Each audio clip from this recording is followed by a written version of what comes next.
Let me welcome everyone who's joining us virtually today for this Wallace Stegner Center Green Bag. I'm Bob Kiter, Director of the Wallace Stegner Center here at the University of Utah College of Law. We're very pleased to have you joining us today for this important Green Bag presentation by former Attorney General Paul Van Dam. We regret, due to the COVID-19 protocols, that we're not in a position to meet in person for our fall Green Bag series, but we're grateful that we're able to hold this event virtually. And we appreciate the fact that you're able to join us. Just about everybody, it seems, has become an expert in Zoom these days. And certainly we're indebted to our IT staff at the College of Law for their abilities to bring this to you. I should also add that at the conclusion of Paul's presentation today, there'll be an opportunity to ask questions. Please use the Q&A function in the Zoom material, and I'll moderate the questions. Before getting started, a quick note about some upcoming events for the Stegner Center. On November 11th, just over a week from now, we'll host our 16th annual Young Scholar, who will be delivering a lecture on wildlife as property owners. That 16th Young Scholar will be Professor Karen Bradshaw, who is the William H. Pedrick Scholar at the Sandra Day O'Connor College of Law at Arizona State University. She's also an affiliate scholar with NYU's Law School, Classical Liberal Institute, and a senior sustainability science at the Global Institute of Sustainability at Arizona State University. I also want to mention that toward the end of March, specifically March 25th, 26th, next year, Stegner Center will host our 26th annual symposium. It's on a certainly topical subject this year: the plastics paradox, societal boon or environmental bane. Information about these and other events are available on the calendar of events on the Stegner Center's website. So today we'll hear about the Lake Powell Pipeline and the Northern Corridor Highway with the cryptic question, do we need them? Our speaker is someone who's quite familiar with these issues. Paul Van Dam has a 35-year career as an attorney. He served as prosecutor, defense attorney, also as Salt Lake County District Attorney, and as the state of Utah's Attorney General from 1989 to 1992. He's also served as chair of Utah's Drug Task Force for the Statewide Association of Prosecutors. He's been a consultant with the National District Attorneys Association, chair of the National Antitrust Committee for the Attorney General's Association, and chair of the Western Attorney General's Association. He's been in private practice for 15 years, during which time he served as counsel for several health care corporations. He's got a passionate interest in Utah's lands, where he enjoys outdoor activities, including working as a professional river guide on every river in the state of Utah. That includes the Colorado River. And he's also worked on the Salmon River in Idaho. From 2008 to 2010, he served as executive director for Citizens for Dixie's Future, which is now Conserve Southwest Utah. He's been an advisor to that group since then, and he became a board member to that group. He's also a professional musician, performing with several bands during his musical career, and he currently performs for veterans at the Ivins Veterans Home.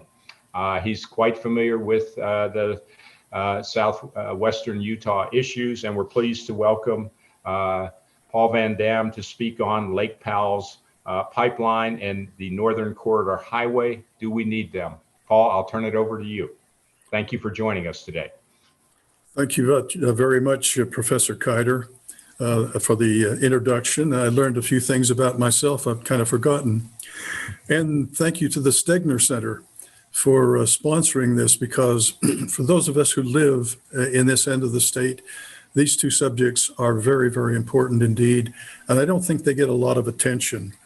So I'm pleased to be presenting to you today. And I'm going to be covering the Lake Powell Pipeline and also the Northern Corridor Highway that's going to run, they want to run through the Red Cliffs Conservation Area.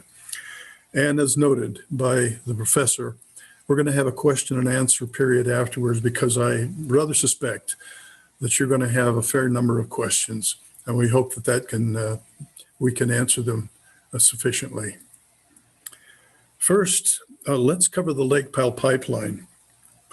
The effects of climate change are stressing the Colorado River system. And as you know, that serves over 40 million people. These impacts will increase uncertainty by elevating demands, reducing stream flows, and altering the timing of the river's flows. My many years of study show me that we don't need and can't afford the Lake Powell Pipeline. Now, discussions started in the mid-90s under Governor Mike Leavitt.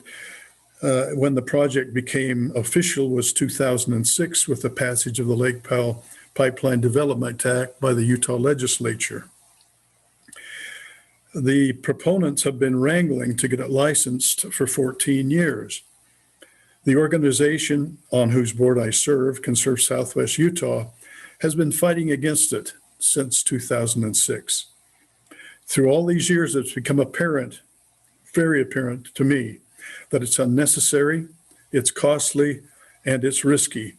And I hope to show you why today. First, let's have a quick overview of the Lake Powell Pipeline. As you can see from this map, this little compact map, there's a 140-mile pipeline from Lake Powell to Washington County. And with the yellow markers, you can see where it begins. But in the first 40 miles, it climbs 2,000 feet, which requires, of course, an awful lot of energy to get water up there. Then it crosses over and eventually ends up in Sand Hollow after a 140-mile journey. Just to give you an idea of the amount of electricity it's used, a small family in a three-bedroom home might use about 3,200 kilowatts of electricity in a year. So when we talk about this project using 445 gigawatt hours or 445 megawatt hours, that's an enormous amount of energy to be expended. So there are two possible routes. And the southern route would go through the Kaibab tribe of Paiute Indians' Holy Lands area. This has caused a little bit of an interruption and a little dispute with the tribe, because they really wanted it to go through on the highway that goes through their reservation, and to have the state stay out of their holy lands. Then the pipe would cross the Hurricane Fault, and I don't need to tell you why this is being mentioned. This has been one of the most active faults, certainly in southern Utah, and actually in the state of Utah. How would the pipeline fare in the event of a major earthquake? This slide shows the two basins that make up the Colorado River system.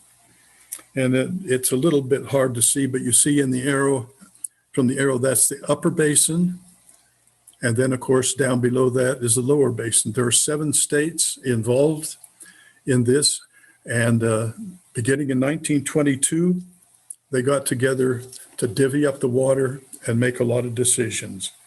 So a small portion of Utah is in the lower basin. The major part of Utah is in the upper basin. Utah is a part of the upper basin with Wyoming, Colorado, and New Mexico. And water is not supposed to be transferred from the upper basin to the lower basin without approval by the other states and Congress. Utah has not done this, at least not sufficiently, and 6 state members recently wrote a letter objecting to the pipeline and suggesting that if Utah went forward with it, there would be litigation. The 1922 Colorado River Compact was based on a flow in the river of 16.4 million acre feet, somewhere between 16.4 and 20,000 or 20 million acre feet of water. The estimated average natural flow at Lee Ferry for the 19-year period of 2000 to 2018 was only 12.4 million acre feet per year. You notice that's a pretty terrific reduction, far less than the hopeful 15 to 20 made by the BOR, the Bureau of Recreation. And it makes you wonder how we can rely on that. You can see the challenges we face: lower flows and Utah's desire to move water from the upper basin to Utah's lower basin, and movements of upper basin to lower basin is something that all of the states participating in the compact have been very, very sensitive about. Utah wants the water because they believe it's due and needed to meet growth projections. Population projections that have actually come down from what was projected years ago to be about 860,000 by 2060 to about 500,000 at this point. Now, Utah believes it has the right to the water under the 1922 Colorado River Compact and the 1948 Upper Colorado River Basin Compact. As noted, there are 2 basins in the Colorado River, upper and lower. The lower basin states get a fixed amount of water. And of course, as you might suspect, California was one of the very early users of water, and they get a very large portion. The upper basin state, such as Utah, gets a percentage of water. And in Utah's case, Utah's right is 23% of what's left after required water is sent downstream to the lower basin. So the scheme is that overall 7.5 million acre feet of water must be sent to the lower basin each year, but that is based on a 10-year average with some flexibility based on the low flow years, which we indeed have had.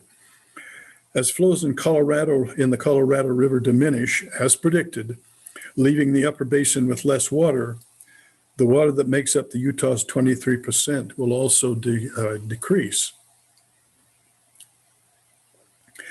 A 2005 presentation by Utah's Division of Water Rights showed that Utah's upper Colorado River Basin water right is overdrawn on paper.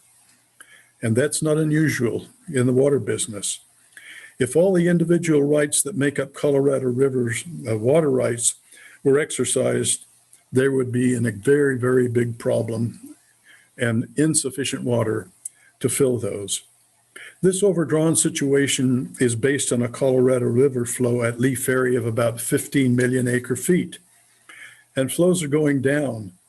Some experts think that about 13 million acre feet may be even too optimistic.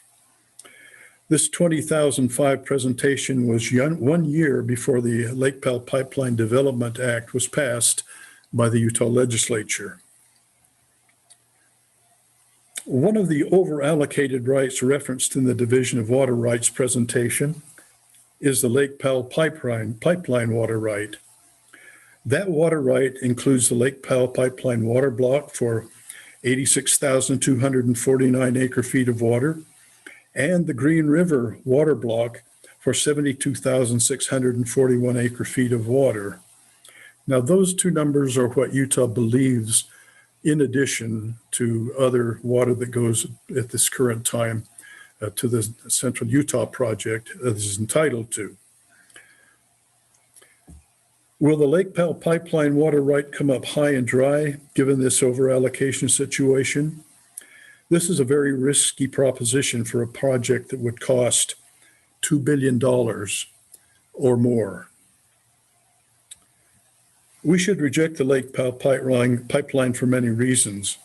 One is our overuse. Washington County's high water use is one reason. The average use in this county is 300 gallons per person per day, one of the highest uses in the country, and certainly highest in Utah. No significant conservation effort has been made, no matter what the state and our district assert. And it's clear on this chart that we are wasting water, and a pretty fair amount. The state and district have asserted in the recent draft environmental impact statement, or DEIS as we're going to call it for short, that the LP is needed. It's needed, they believe it's needed for a second source of water. They believe it's needed to provide a 15-year safety buffer and to account for system leakage. I contend that these are all false positions. Conservation alternatives such as the local waters alternative, which was developed for Conserve Southwest Utah by the well-respected Western Resource Advocates organizations, were not allowed in the recent draft environmental impact statement for evaluation. Just for your information and as a comparison, Salt Lake City, as of 2015, uses water at a rate of about 206 gallons per person per day. So you can see, compared to the chart that's up there, that the 302 gallons per person per day in Washington County is way out of whack.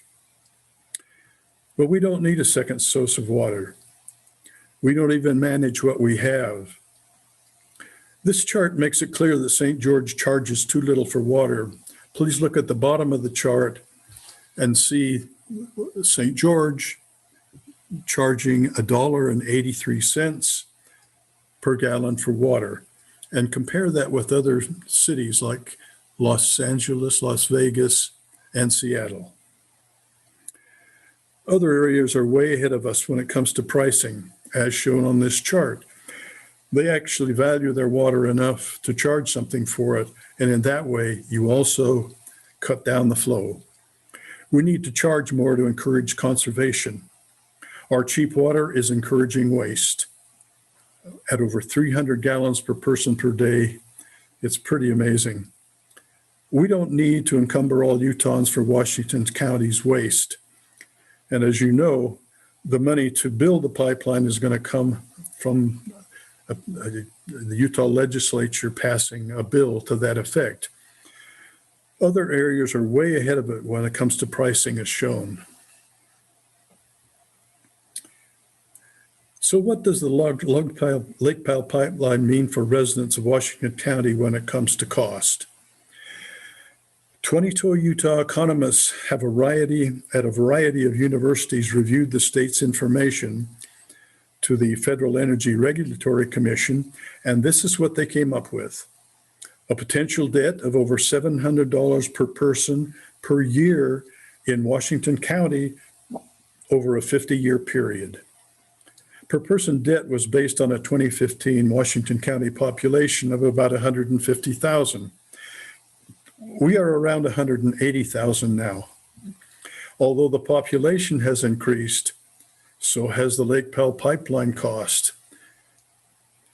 And we don't know how expensive the Lake Powell Pipeline ultimately will be.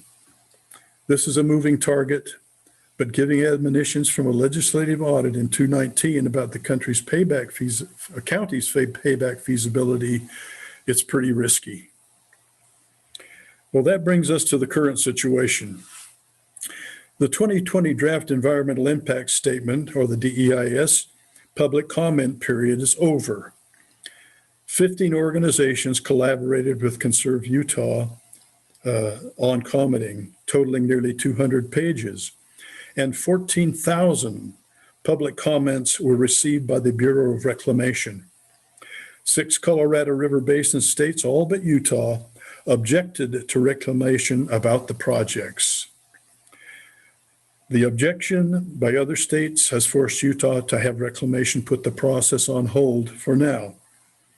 Our latest information is that a new draft environmental impact statement may be needed with a new public comment period. Conserve Southwest Utah will provide more information as available. The Utah Board of Water Resources, Washington County, and Kane County filed for a change application for the Lake Powell water right, proposing to 1, change the points of diversion of the water, and 2, change the place of use and nature of use of water. CSU, our organization, and other organizations protested this change application in writing.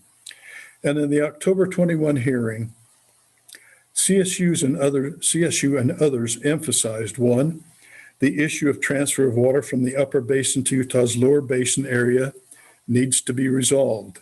That's a no-no under the Pact on the Colorado River. Issue of the water even being physically available is in question. Whether the change is in the public's best interest should be determined. The state engineer has a duty to investigate. At this time, no decision by the Division of Water Rights has been made. Work has started for 2026, when a decision regarding the 2007 interim guidelines for managing the Colorado River will need to be finalized. These negotiations have the potential to rival the 1922 Colorado River Compact negotiations. And those negotiations were historically long, drawn out, and difficult. The negotiations now are going to have to focus on a much drier river hydrology. John Fleck and Eric Kuhn, in their book, Science Be Damned, DAMMED, made it clear that the big issue will be the river's hydrology, and even 13.1 million acre-feet natural flow average may be too optimistic. In 2018, the combined storage of Meade and Powell was down 26 million acre-feet since 2 decades before. The original 2007 interim guidelines stress conservation, planning for shortages, closer coordination, and consultation to avoid litigation. Now we're 13 years down the drought road, and it's even more challenging. Believe me, this is serious business. What can the public do? I suggest contacting your state legislator. No Lake Powell Pipeline, it's unnecessary, costly, risky. We need better ideas. Conservation has to happen before spending billions of dollars. Reuse is what other places do, and some agricultural conversion. As the county grows, of course, that agricultural water becomes available. Here is a slide showing the concerns of the other 6 Colorado Basin states, asking that the Department of Interior refrain from issuing a final environmental impact statement or record of decision regarding the Lake Powell Pipeline. Here are a couple of quotes from the letter. This was written by the 6 other states involved in the Colorado River Compact. It says, quote, the proposed Lake Powell Pipeline project will divert water from the upper basin to serve communities located within the lower basin in Utah. This is something that has not been done under the Lake Powell Pipeline Act. Quote, moreover, we believe the probability of a multi-year litigation over a Lake Powell Pipeline, FEIS, or ROD is high, and that certain law of the river questions, properly left to discussion and resolution between the states, are likely to be raised in such suits. That is not a recipe for creating the kind of meaningful and positive change needed to sustain the Colorado River in the coming decades. The thought of all 6 other states in the Colorado River Compact suing Utah over this has got to be somewhat dire. Well, repayment is questionable since it's not clear in the 2006 Lake Powell Pipeline Development Act, supported by 2019 legislative auditors finding. Why should all Utahns care? The draft environmental impact statement showed that the latest estimate for the Lake Powell Pipeline is between 1.8 and $2 billion. The state's own legislative audit showed $2.4 billion. At the governor's September 2017 Executive Water Finance Board meeting, the handout shown here was provided. It was emphasized that the state's bonding for the $2 billion plus LPP would amount to about a $1 billion subsidy into Washington County due to the length of time of repay. So repayment is questionable since it's not clear in the 2006 LPP Development Act, which was supported, by the way, by 2019 legislative audit findings. This ties up money for all Utahns that could go for education, transportation, health care, and more. The project will fall and fail its intended purpose due to climate change. And all Utahns have a stake in this. I suggest you contact your legislators and tell them that you're concerned about this. Tell them no LPP, unnecessary, costly, and risky. If I may now shift gears, we'll go over to the Northern Corridor Highway and the Red Cliffs National Conservation Area Reserve. And again, we'll have a question and answer period after this presentation. Red Cliffs is a wondrous area that needs to be preserved, protected, not undermined. 62,000 acres created in 1996 as Red Cliffs Desert Reserve to protect the threatened Mojave Desert tourist now perform that function. 45,000 acres changed to Red Cliffs National Conservation Area in 2009. And 17,000 acres is still in the reserve. So this provides not only habitat protection, but recreation activities and a place of respite in busy Washington County. Red Cliffs allows development on over 300,000 acres in Washington County. As the development occurs, of course, the tortoises are moved into this area. Red Cliffs is at risk. You probably recall that fires occurred here, did a lot of damage, but between fires and drought, they've caused challenges which demand even more protection and not a highway through it. The environmental review for this highway is currently underway, and the draft environmental impact statement public comment period ended in September. 15,000 comments were received, including CSU's coalition's comments. So, what is the Northern Corridor Highway? The Northern Corridor would be an east-west transportation route through Red Hills NCA Reserve. Yes, you heard that right. This is proposing a road to go through our Tortoise Reserve. For 25 years, county officials have wanted an east-west transportation route to help alleviate the traffic congestion due to growth. County officials did not get this approval in 1995 in the Habitat Conservation Plan and have been pushing ever since. The HCP only approved existing roads and enlarging the existing Red Hills Parkway, which has been done once. The original HPC expired in 2016 and has been under review since then. The HCP and a draft environmental impact statement, DEIS, were issued in June. I will explain what options were offered in the DEIS for a highway. I really can't go into too much detail on the HCP changes and other associated matters due to the complexity and time limitations. Let's see how Red Cliffs is situated in Washington County for those who don't know. The 62,000 acre area, 45,000 NCA and 1,700 reserve, is situated in the north, northwest, and northeast of St. George areas and above Hurricane. It amounts to 4% of Washington County overall. Red Cliffs has 5 zones currently. There are 5 alternatives for a transportation route offered in the DEIS. 4 are in Red Cliffs and only one is completely outside. 3 of the alternate routes in the Red Cliffs would do the most damage. The proposed Zone 6, shown on the map, is being offered as mitigation for acres built in Red Cliffs.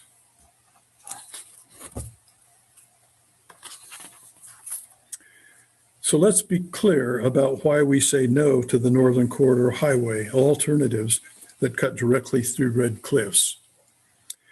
This NCH would not honor past agreements.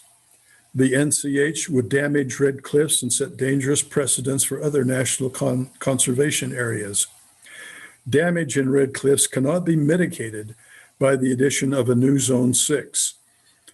And as you look at this new Zone 6, you'll note that it's completely outside of the current Red Cliffs area.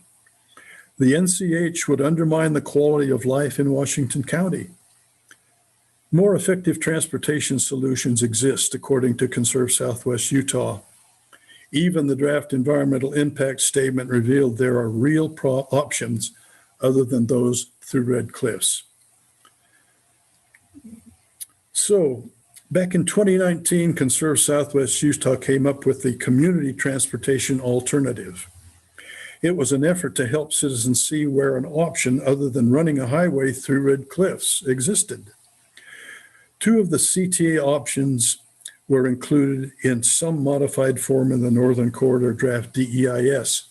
Both perform well, as we will see. Let's look at an alternative that would work well and not damage Red Cliffs at the same time: the Red Hills Parkway Expressway. This option is similar to an option that Conserve Southwest Utah offered in their Community Transportation Alternative plan, along with another one-way couplet that were included in the recent DEIS. In 1995, when the Habitat Conservation Plan was finalized, only existing roads were approved, and only Red Hills Parkway could be expanded. Approving this alternative would honor the past agreements and do no unnecessary damage to Red Cliffs. County and city officials are against the route because it doesn't give them the route they've always wanted through Red Cliffs, shown in purple on the map. They don't want it because they say it will impact existing activities on Red Hills Parkway, but the DEIS shows that would be very minimal. So let's look at how the highway options in the DEIS would perform. The table shown is from the DEIS. The table shows that the UDOT application, county, and agency preferred route.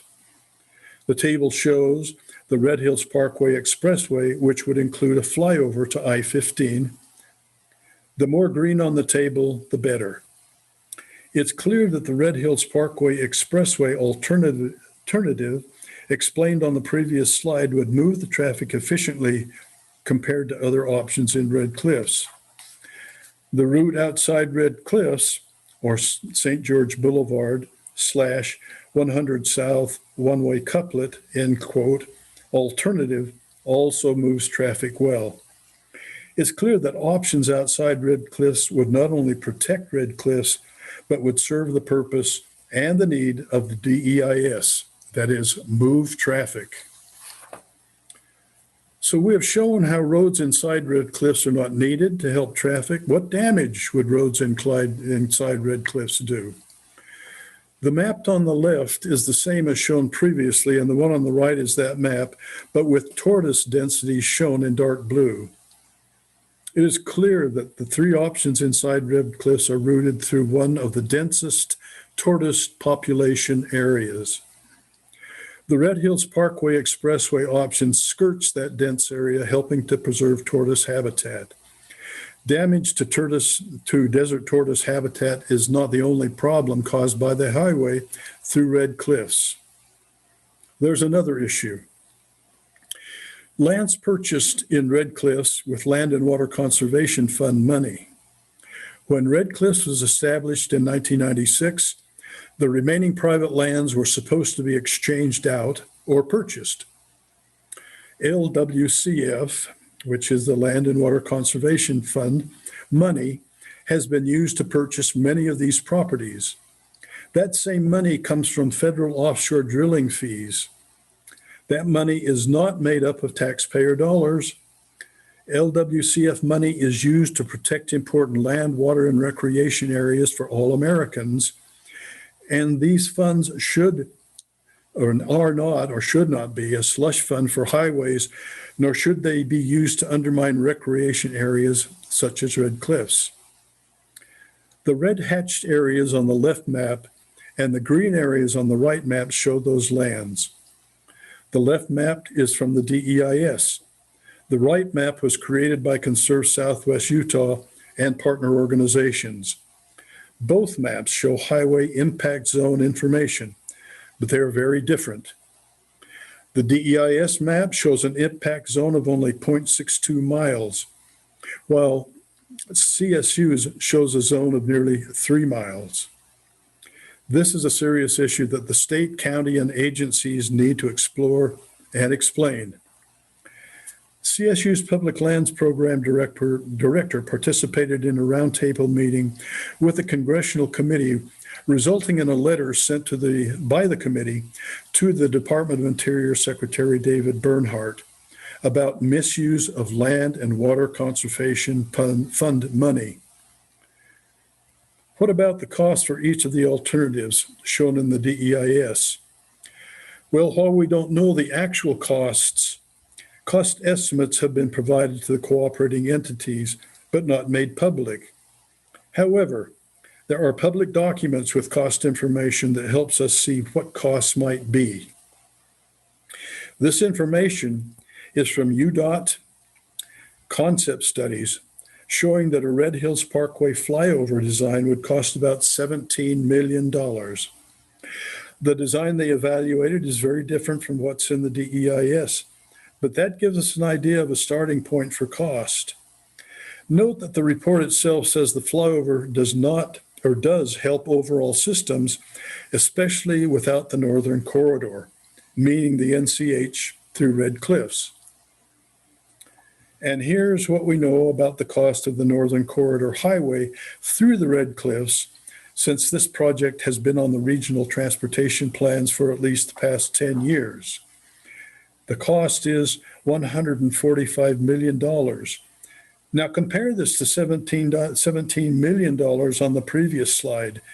What a difference. Most of the people tuning in today are probably from the Salt Lake area and are asking, why should I care about this highway? Well, here's why. Utah is blessed to have 3 national conservation areas in our state. There are only 15 in the entire nation. Red Cliffs deserves protection, and an NCH through Red Cliffs lacks integrity, since it does not honor past agreements to protect the threatened Mojave Desert tortoise. Over 15,000 comments were submitted during the recent public comment period. Allowing Red Cliffs to be damaged by this highway sets a dangerous precedent for all of America's NCAs. And as noted, the NCAs, or the NCH, affects land purchased with land and water conservation funds and abusing that privilege and the purpose of the money. So this has been a rather rushed presentation on 2 very complex issues facing our area and in fact the entire state, as I hope I've been able to show. Let me sum up with a couple of final thoughts. For 100 years, officials have been asserting that there is more water in the Colorado River than there really is or really ever was. The negotiations in 1922 for the Colorado River Compact focused on 20 million acre feet. The science that showed that to be false was ignored. Negotiators believed they could allow 7.5 million acre feet to each of the basins, have water from Mexico, and then have a reserve supply for growth. Folks, we are paying for that error and those political games now. Now, even 13 million acre feet seems too optimistic. We must focus on conservation and other measures to extend our water, not seek more while burdening our state and county citizens. Growth can occur with wise use of our water. Other areas have shown that. I encourage all of you to read Science Be Damned by John Fleck and Eric Kuhn to learn more about the river and its future. The process underway for decisions on the Colorado River interim guidelines required by the 2026 are critical. What's needed is for our officials to work with other states, not continue rushing with abandon into a risky, costly, and unnecessary pipeline project.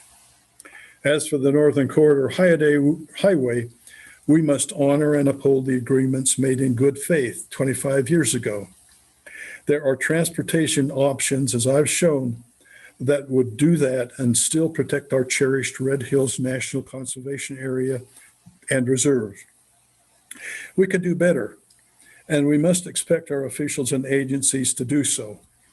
It appears at this point that the agencies are doing the counties and UDOT's bidding with regard to the highway.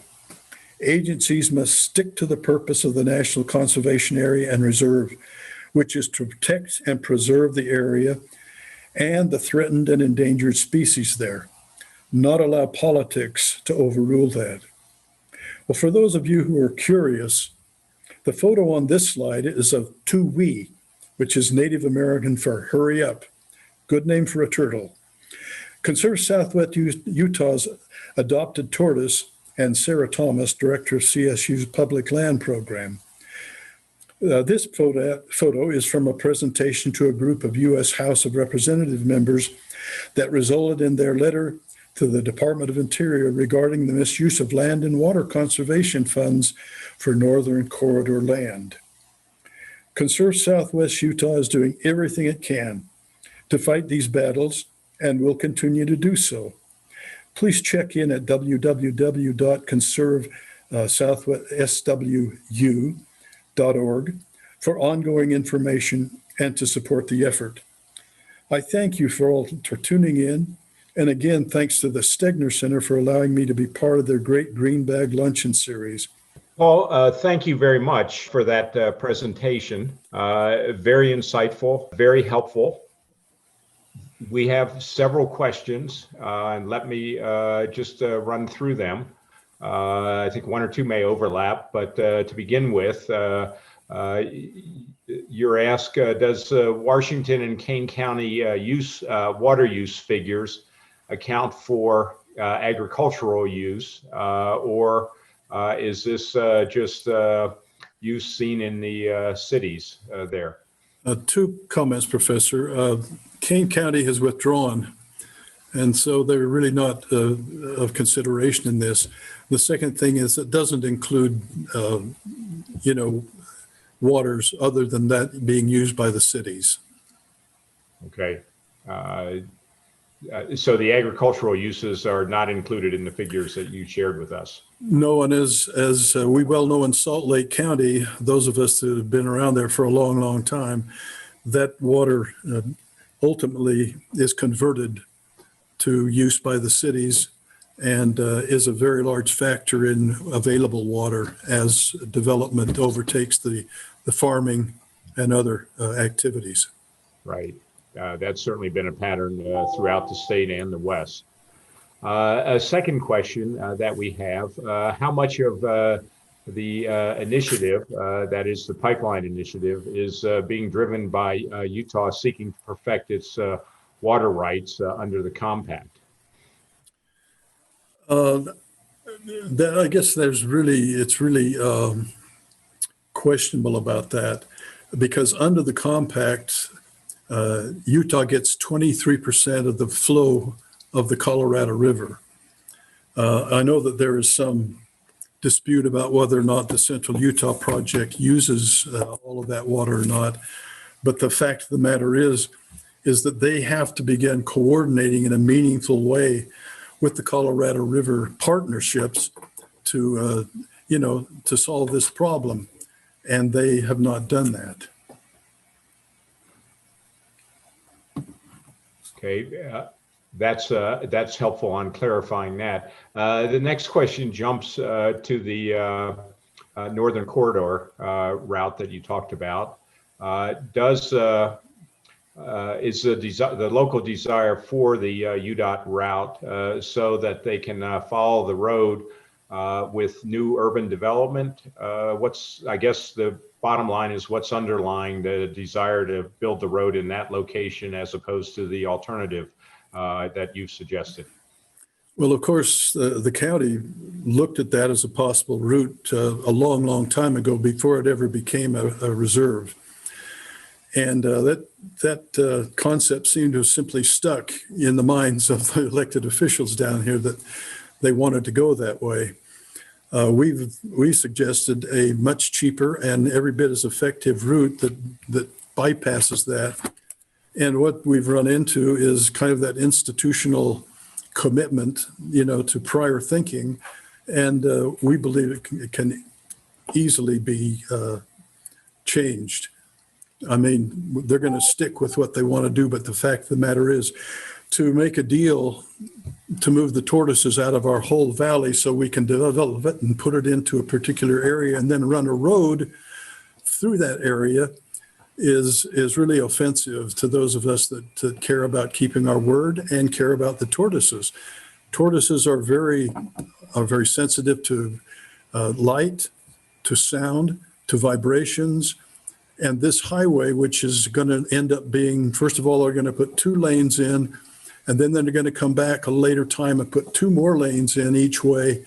It's going to be such a major distraction that we really wonder how the tortoises are going to survive that whole event if that happens. Let me ask you a quick clarifying question. You mentioned that land and water conservation funds have been used to acquire the private lands within the conservation area. Have all of those lands been acquired, or are some of them still out there and potential subjects for development? Not all those lands have been acquired. That's still a process that's ongoing. And it's something that's, kind of, there's really nothing you can do to hurry it along very much, but they haven't all been acquired yet. Okay. The next question goes back to the pipeline. Could you clarify why charging for water through property taxes rather than water bills discourages conservation? People, as it's been shown in so many other jurisdictions, are very responsive to prices that they can rate directly to water. If you hide the cost of something through some other cost or some other line item, it really doesn't mean anything. If somebody tells me, for instance, it's only going to cost me, a very little bit for water, water just simply gets wasted. And that's what's happening down here. We have some of the cheapest water in the nation. And we also have the highest per capita consumption of water in the nation. Now, those things are related because we've done a lot of studying of this. And what needs to happen is water needs to be charged for at a rate, that it actually costs. And that would go a long way, as we've seen in many, many other cities, to really reduce the amount of water used. Thank you. You've got a couple of questions related to what are the causes for the water waste in Washington County? Is it watering lawns, excessive household use, poor construction, something else? Well, it's all of those. Interestingly enough, those of you who have been to Washington County and to St. George will see an awful lot of grass. And that's kind of a Utah tradition. I mean, look at Salt Lake County. On the other hand, Salt Lake County has got a lot of water. But down here, water is dirt cheap, literally, compared to anywhere else in the country. And so people grow grass. There's nothing that discourages them from doing that. And what we've learned from Las Vegas, and Las Vegas, only gets 300,000 acre feet of Lake Powell Pipeline water. And in order to live with that, what they did was they went in and they paid people to take all their grass out. Las Vegas, with that huge population, is now getting by with 300,000 acre feet of water which they use over and over again and recycle, because water is one of those wonderful things. You can't wear it out. And Utah needs to think something along those lines. Here's a question with a political overtone to it. If there's a change following this impending election from a Republican to a Democratic administration, is that likely to affect the review process on the pipeline? At the federal level, you mean? Yes, yes, I should clarify. Probably so. I mean, the fact of the matter is that, we do live in a state that's pretty Republican, and that's okay. As a Democrat, I got elected a couple of times, and so I understand that isn't a complete block. But the fact of the matter is that a Democratic, if it happened to go that way in this current national election, I think would open some doors for us. Okay, and I guess I framed that in terms of the pipeline. Is your sense that the same potentially holds true with the highway corridor? I'm sorry, would you repeat that again? I kind of lost you. Sure. I framed the question in terms of the pipeline and the potential change in administration. Would same likelihood of, if you will, a more favorable administration should Biden win the presidency hold true with respect to the highway corridor? It very well could. I mean, obviously, we'd get a little more sympathetic ear to that, but that just remains to be seen. Right now, what we've experienced so far is that President Trump has been pretty helpful to those that want to do things like reduce the size of our monuments, in the state of Utah by a pretty significant amount. And the Republicans certainly have the inside lane. If things changed, politically in the nation, I would expect that we would have a bit more sympathetic ears for the things that we're talking about right now. I think you clarified this, but just to make sure, the question is, what's Kane County's involvement in the pipeline? If I understand correctly, they've withdrawn from the pipeline. Is that correct? They have withdrawn from the pipeline, but they kind of are still interested. And because they have a quite influential person down there who is a state legislator, they're keeping track of things, and they're kind of hanging around. As it turns out, Kane County has plenty of water, not only for their current population, but for a lot of growth in the future. So they really couldn't justify the expense of the Lake Powell Pipeline, and they backed out of it. But what we find is that there's still very much a presence there.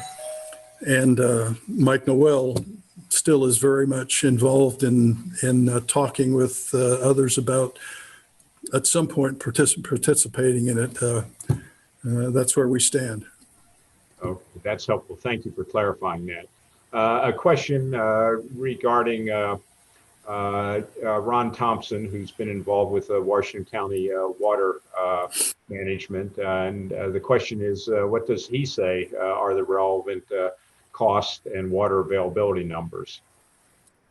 Well, Ron and I and our group have had lots of conversations, although not so many recently since he retired. But his position always was very strongly that he wanted the Lake Powell Pipeline, that it would act as a secondary source of water, and he never backed away from that position.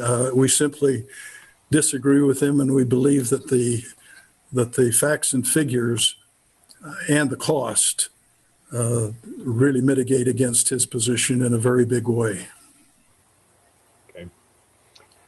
We've got a question from a transplanted Salt Laker who's now living in Tucson and is impressed with the water conservation going on there. He asks why is Utah so far behind on water conservation? Well, the factors are pretty plain. First of all, water's dirt cheap. I mean, down here, it's one of the lowest prices for a gallon of water in the nation. And secondly, if nothing tells you that you can't waste water, and you can have a lawn in the desert, and there's no use turning the tap off because no matter how much water you run out, it's going to be very affordable. Those are the things that need to change. Water needs to be considerably more expensive. We need to say, we're in a desert. You can't have this much grass, as Las Vegas has said. And then in addition to that, we just need to simply do some talking to the public in a way that public officials can do, saying, conserve water. It's precious. Thank you. Question based on, did the state of Utah receive any allocation in the Colorado River Compact for the lower basin? And if not, why not? And what does that mean for Utah's water use in the Virgin and other Southwest Utah drainages? Obviously, I've looked at and debated for a long time. For some reason, I know that Utah is both in the upper basin and the lower basin, but the water that's relegated to a state depends on the state itself, not on whether or not it's an upper and lower basin. And for some reason, Utah just simply didn't pursue that as two separate matters. Now, what's causing all the fuss now, and what's causing the other six states in the Colorado Compact to threaten to sue Utah, is that Utah has really not gone through the process that exists in the Colorado River Compact with the other states. For instance, when Arizona said we want to have a huge canal, take water out of the lower basin and run it, to our big cities, California said no way. And you recall, Bob, because this is a famous case, longest running Supreme Court case in the history of the Supreme Court, that they litigated that at the Supreme Court for 10 years. And so there have been these kinds of issues and problems, but Utah has just never really raised the issue. And all of a sudden, they're not going through the compact, they're not going through and really, coordinating with the other states. They're just doing it. And it's offended some of the other states, and they have threatened to sue Utah if Utah doesn't coordinate with them over this Colorado River water, as has been the case in every other instance that I'm aware of. Right. Thank you. That's helpful to clarify that. Back to the Red Cliffs area, the question's why not support the quote couplet road option that's south of it, since it seems shorter and cheaper. And then I guess related to that is, why is the county so adamant about the preferred route that goes right through the NCA? Well, that's a question we ask ourselves daily, Bob. Running a road through, an existing tortoise reserve makes no sense at all to us. In this whole country, there are only 15 areas like ours that are national reserves. And we have one of the most successful tortoise programs in the United States. And to run a road directly through there is simply a product of a long history of expecting to put a road through there and being unwilling to change one's mind. Even though it's perfectly feasible to put another road that doesn't go through there and is much cheaper, we've run into one of those things that's called the institutional roadblock. And I don't understand it, because it truly doesn't make sense on a dollars and cents level, nor does it make any sense in the area of doing right by the tortoises that we've removed from a good part of this valley. Related to that, let me ask you, we've got a DEIS out that has been commented on. Has the Fish and Wildlife Service weighed in through consultation with a Section 7 opinion? On which aspect? On the various road proposals that are on the board. For some reason, they have supported it. They're not really being helpful or being against it. And where that comes from and why that is, we really don't know. But it makes no sense that they would do that nor support the county. And okay. Okay, so there is a biological opinion that's there that might be questioned should your organization or others decide to litigate, depending on what the final decision is.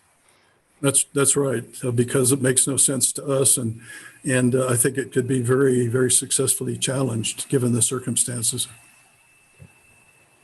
I'm jumping back and forth here. The questions do as I go through them. There's a question about whether the change application related to the pipeline, if it's approved, might serve as a placeholder on water rights down the road if pursuing better water conservation alone isn't adequate to offset St. George's growth. In other words, don't build the pipeline now, but have water rights available to do it down the road if necessary. Well, the awkward thing, the awkward truth that people don't want to acknowledge is that the Colorado River continues to diminish. It's that climate change is real, is that we have watched the numbers go down, and there seems to be no possible or feasible or any explanation that you could come up with for water being more plentiful in the Colorado River. And right now, both Lake Powell and Lake Mead are below 50% in their capacity. And so, thinking about where we're going, what the future is going to hold, whatever we do, whatever the states are all going to do is going to have to be more reserved, less usage, and more care taken in how the water relieves. So that doesn't hold much possibility, in my view, for Utah coming in now and making a request for more water, than they've already been allocated in the Central Utah project.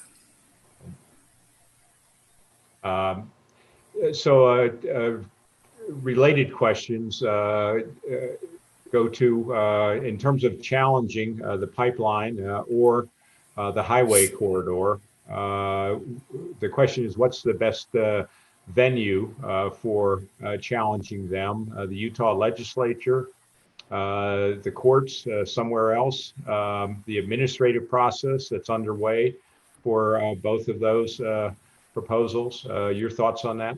Well, ultimately, the final way to get some results is in court. I mean, we've been through this thing. I've been through it a lot of times in my career. And if you can't come to some agreement that makes sense, then it's like the 6 other states that wrote the letter to Utah saying, what are you doing? And let's talk about it. And they also said, so that we don't have years and years of litigation in our future. I mean, that's not a very, subtle way of saying, if you don't come around and make sense to us, we're going to sue you. And believe me, if you're going to take on California and 5 other states that surround you, you could be in a world of hurt. It not only would be very expensive, but they've got a lot of expertise and a lot of influence, not only in Congress, but in many ways that Utah does not. It's certainly a fact that these other states are in opposition to at least the proposal as it stands, poses some serious obstacles for the state. A question back to the Northern Corridor Highway.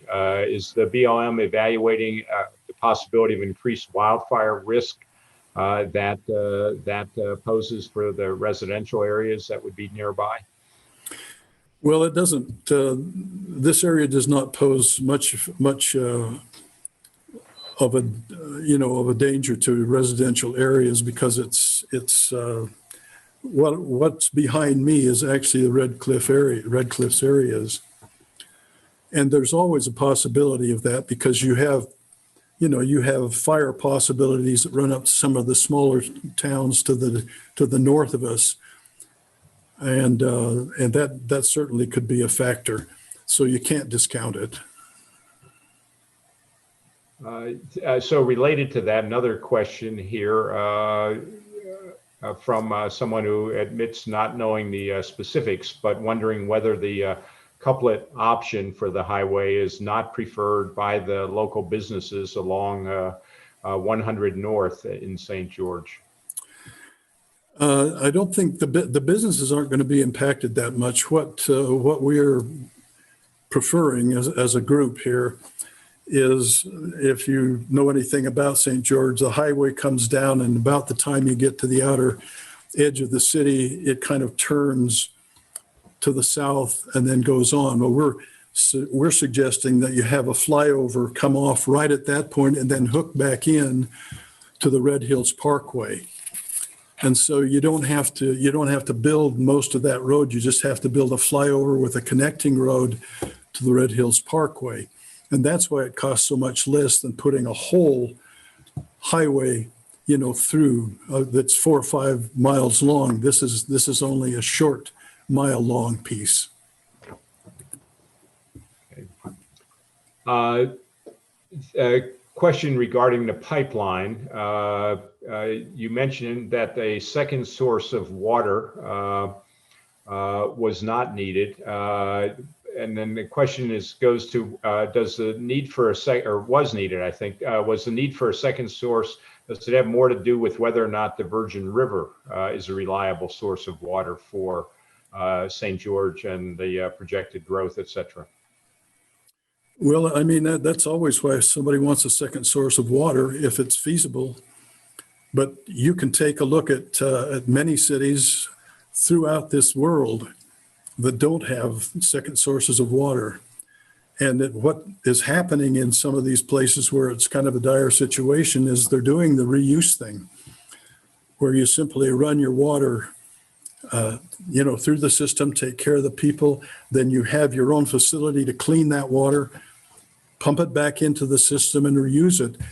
And this little river is kind of deceptive because while it looks small, it delivers, over the period of years, well over 100, it was 136 acre feet of water.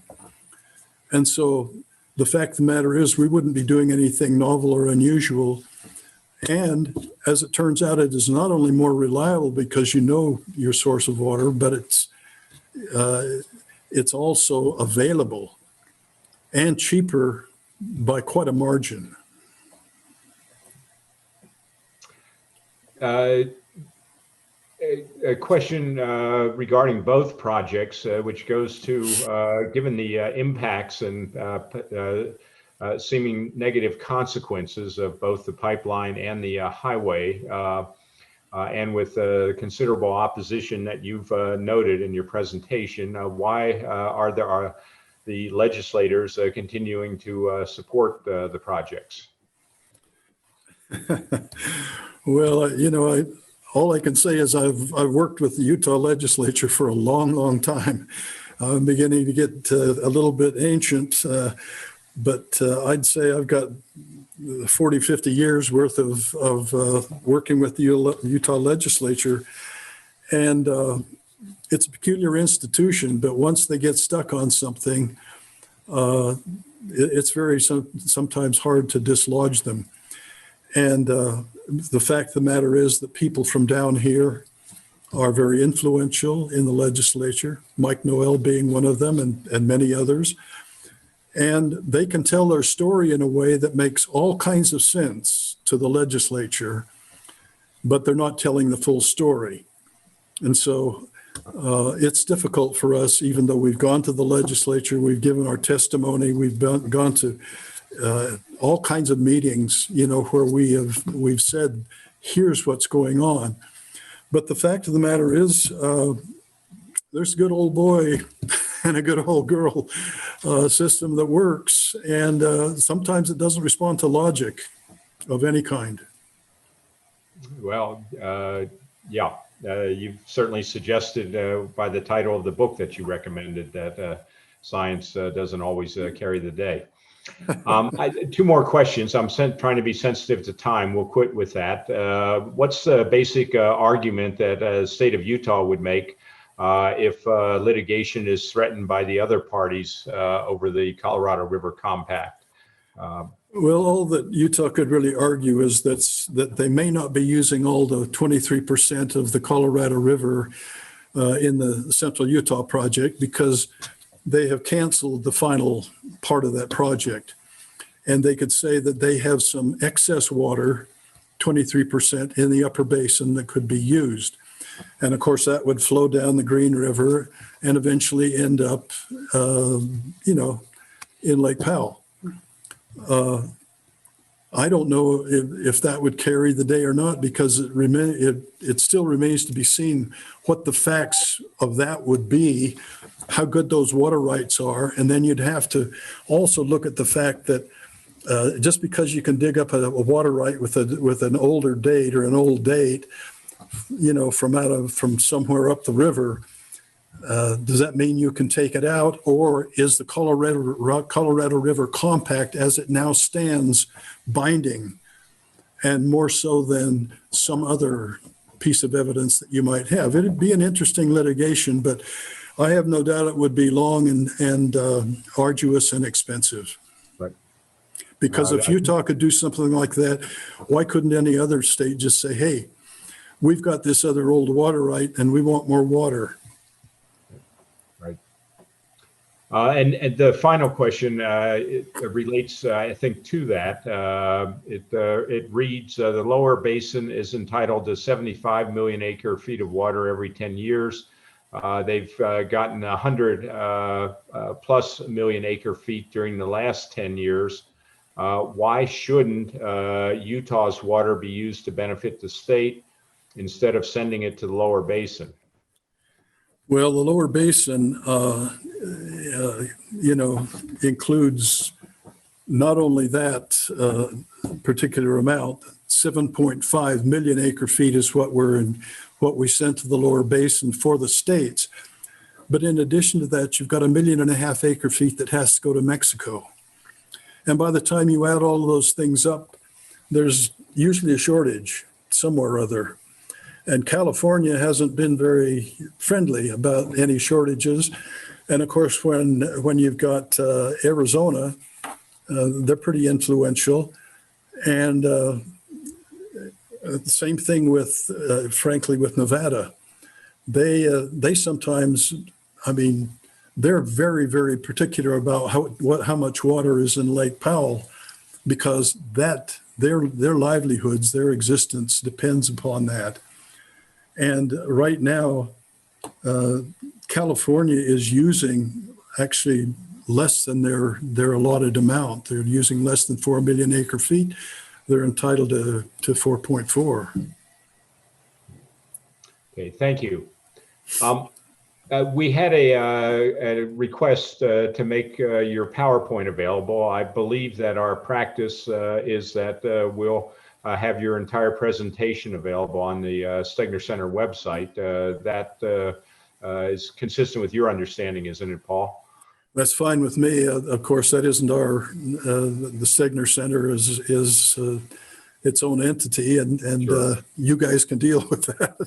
Okay, I just wanted to make sure you didn't have a problem. I wanted people to be aware that this will be available shortly on the Stegner Center website. Sure. And with that, let me thank you both on behalf of the Wallace Stegner Center and on behalf of everyone who tuned in. We had over 220 people tuned into your presentation, which is quite a large number for us today.